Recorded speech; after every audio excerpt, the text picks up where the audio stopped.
నమస్తే అండి. అన్ సీజన్‌లో మామిడికాయ దొరికిందనమాట. రూ. 70 అయితే చెప్పారు. టూ మచ్ అనిపిచ్చింది. కానీ అన్ సీజన్ కదా! ఎంత చెప్పినా తీసుకుంటారనేసి రేట్ అయితే తగ్గించట్లేదండి. ఇంకా చాలా అపురూపంగా ఒక చిన్న ముక్క అయితే కూర కోసం ఉంచుకొని మిగిలింది పచ్చడి కోసం కట్ చేసి పెట్టాను. ముందుగా పచ్చడికి కారానికి సరిపడా ఎండుమిరపకాయలు, తర్వాత ఒక స్పూన్ మెంతులు, 2 స్పూన్ల ధనియాలు, 2 స్పూన్ల జీలకర్ర ఇవన్నీ కొంచెం నూనె వేసి ఫ్రై చేసుకున్నా అండి.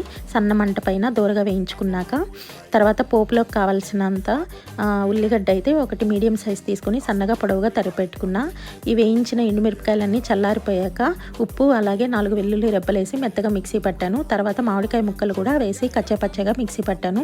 తర్వాత ఇది పోపు వేసుకోవడమే. పోపులోకి 4 స్పూన్ల ఆయిల్, అలాగే ఆవాలు, జీలకర్ర, కరివేపాకు, పచ్చిశనగపప్పు 1 స్పూను, తర్వాత కట్ చేసి పెట్టుకున్న ఆనియన్స్, కొంచెం పసుపు అన్నీ వేసి బాగా ఫ్రై అయ్యాక మామిడికాయ వేసుకొని చట్నీ ప్రిపేర్ చేసుకోవడమే అండి. ఇంతే.